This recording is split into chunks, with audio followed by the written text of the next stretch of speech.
All right, everybody, welcome back. Today we are taking a deep dive into something I think we are all very familiar with. YouTube. That's right, YouTube. Mm-hmm. But, we're not just talking about passively watching cat videos, Right. which, don't get me wrong, I love a good cat video as much as the next person. Oh, absolutely. But we're going deeper. Yes. We're looking at what it means to be a smart Mm-hmm. and rational Yes. YouTube user. I like that. And our source material today Okay. has some really interesting insights into how we can all Mm-hmm.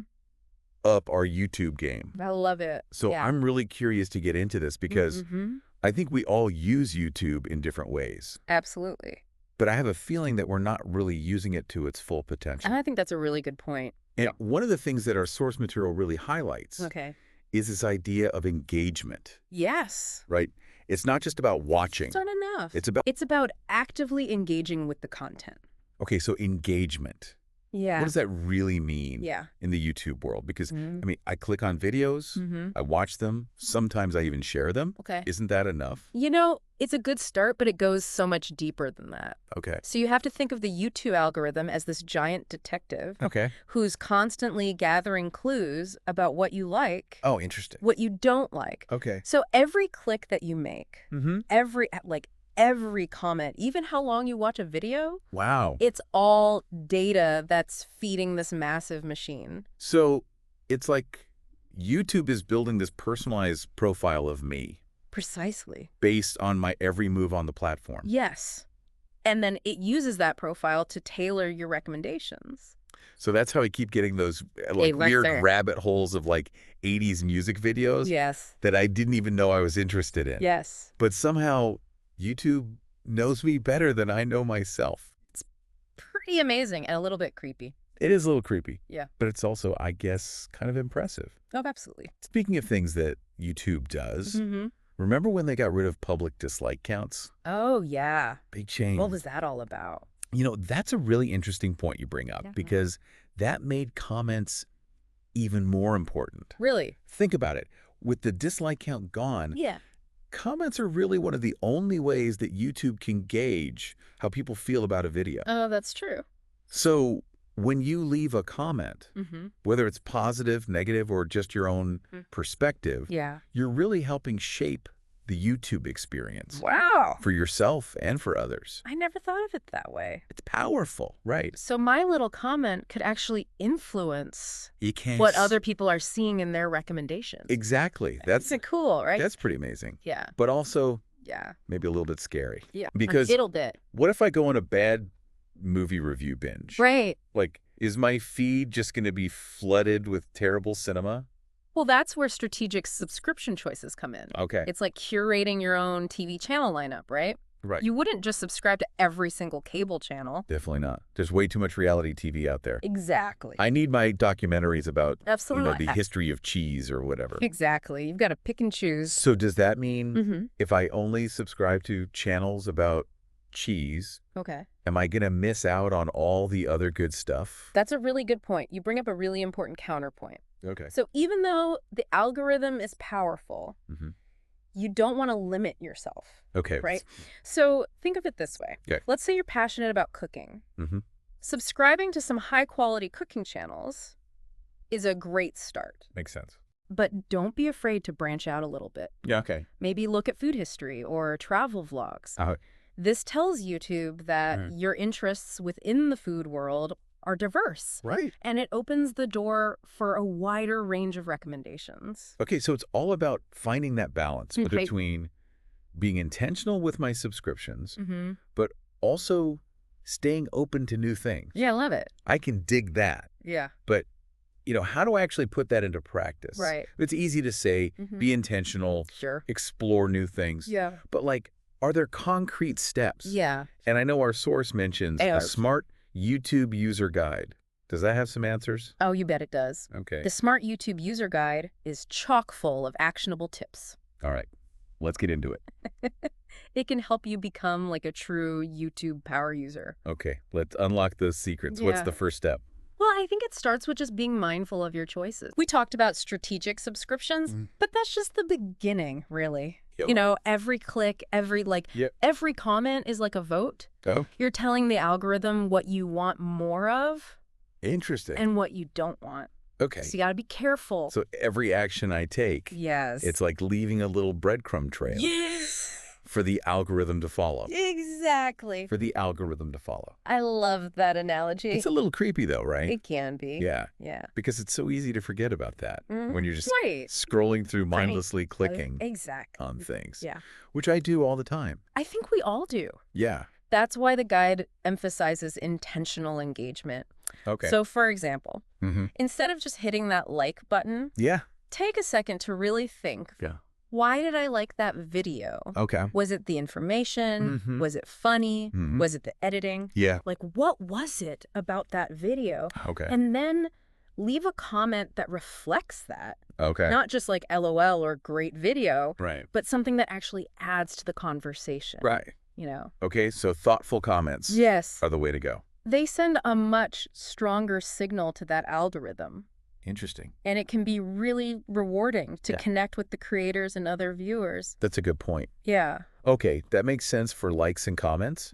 But what about dislikes? Okay. Because those aren't public anymore. Right. Does it even matter if I hit that button? It does. Really? Because even though the dislike count isn't public, your dislike still registers with the algorithm. Oh, okay. So think of it like a secret ballot. Okay. You're not publicly shaming the creator, but you are letting YouTube know. Okay. This particular video wasn't for me. So my feedback still matters. It does. Even if it's not public. It still matters. Okay, good to know. Yeah. Now, this one's for me and all the other people out there who sometimes get sucked into these. Yeah. Like way longer videos than we intended. The rabbit hole. Chapters and timestamps. Yes. Those are lifesavers. Absolutely. They are your secret weapons against video bloat. Okay. So let's say you're watching an hour-long documentary, but you're really only interested in a specific 10-minute segment. Yeah. Chapters and timestamps let you jump to the good stuff. Skip all the boring parts. Exactly. Yes. Save yourself some time. Love it. Be focused. I'm all about efficiency. Exactly. Especially when I'm trying to learn something. Yes. I don't need all the fluff. No, you don't need all the fluff. Just the facts. Just the facts. Okay, speaking of getting sidetracked. Yes. Let's talk about autoplay. Okay. Blessing and a curse. It can be. Right. Yeah. On the one hand, yeah, it's fantastic for discovering new content. Right. It can introduce you to creators and videos you might never have found on your own. Yeah. But then there's that dark side. Yeah, it's easy to fall into that rabbit hole. Oh, yeah. And lose hours of your day. Oh, I've been there. Without even realizing. I've definitely been there. Yeah. Like, you blink, it's 2 a.m. And suddenly. And I'm watching a video about how to make a hat for my cat. Exactly. Not that I've ever done that. Of course not. But you know what I mean. I know exactly what you mean. That's why the guide stresses mindful autoplay. Yes. Take control. Yes. Don't let YouTube control you. Decide when you want the content to keep flowing. Okay. And when you need to hit pause. Okay. You can even turn off autoplay completely if you need to. That's a good tip. Yeah. Okay, so we've talked about, taking control of autoplay. But what about those times when YouTube asks for feedback? Right. Like those little surveys that pop up. Yes, those little surveys. Do those even matter? You know, they really do. Really? Because you might think they're just a formality, Yeah. but your responses actually help shape the platform. Interesting. YouTube uses that feedback to refine its algorithms, improve its features, and really understand what users want. So it's like we're all contributing to making YouTube better. Exactly. I like that. You're part of a big feedback loop. Okay. Yeah. Cool. Well, I'm going to start taking those surveys more seriously now. I love that. Because I do kind of blow them off sometimes. I think we all do. Yeah. Yeah. Okay, now on to a topic that's very near and dear to my heart.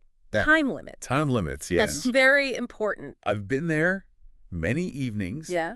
Lost in the YouTube vortex. A vortex. Only to emerge hours later wondering where the time went. Exactly. Yeah. And we've all been there. Yeah. YouTube is incredibly engaging. It is. It's really easy to just get swept away. It is. In this endless stream of content. Yeah. That's why setting boundaries is so important. Okay, so how do we actually do that? Right. Because it's so easy. It's so easy to just keep clicking. To just be like, one more video, one more video. One more video. And then suddenly, it's 3 hours later. Exactly. So that's where those handy time tracking features on the YouTube app come in. Okay. You can set daily reminders to take breaks. Okay. You can even set a hard limit on your daily watch time. Like a digital babysitter? It is. It's like a built-in willpower booster. I could use one of those. I think we could all use one of those. I love that, like a willpower booster for my YouTube addiction. We all need it. I need it, for sure. Yeah. But it's not just about, like, limiting ourselves, right? No, not at all. There's also this whole idea of being more intentional. Yes. With the content we do choose to watch. Right. Like, it's not just quantity, it's quality. Exactly. It's about quality over quantity. Yeah. Think about the ways you use YouTube, to learn things. Yeah. To be entertained. Absolutely. To relax. To connect with people. All of those. And then actively look for content that aligns with those goals. Okay. So, like, you know what they say? Variety is the spice of life. Yes. So, I mean, I love my go-to channels. Right. But I know I can get stuck in a rut. Oh, absolutely. We all do. Yeah. So don't be afraid to branch out a little bit. Okay. Try different formats, different genres, like documentaries, tutorials, vlogs, comedy sketches, music videos. Okay. Just mix it up. So it's like cross-training. Yes. For your YouTube algorithm. Yes, exactly. I don't want, like, a couch potato algorithm. No, you want it to be fit and active. Yes, an athlete algorithm. Yes. All right. And speaking of connecting with people, yeah, don't forget about the power of community. Okay. A lot of YouTubers have really amazing communities. Oh, yeah. Where people discuss ideas, share feedback, yeah, collaborate on projects. Okay, so it's like taking the YouTube experience beyond just watching a video. Exactly. It's about actually interacting with other people who have similar interests. Absolutely. And those communities can also be a great source for recommendations. Oh, that's a good point. You can discover new channels. Yeah. Creators you might never have found on your own. Okay, so we have covered a lot of ground today. We have. We talked about the algorithm, strategic subscriptions, intentional engagement. Yes. Even the importance of setting boundaries. So important. It's clear that being a smart and rational YouTube user is about so much more. It is. Than just passive. Clicking on videos. Exactly. It's about taking control. Yes. Making choices. I love it. That align with my goals. It's about becoming the architect of your own YouTube journey. Oh, I like that. Yeah. So, to all of you out there listening, now that you know how the algorithm works, how will you use that knowledge to your advantage? The choice is yours. Are you going to become more active in communities? Are you going to set some stricter time limits?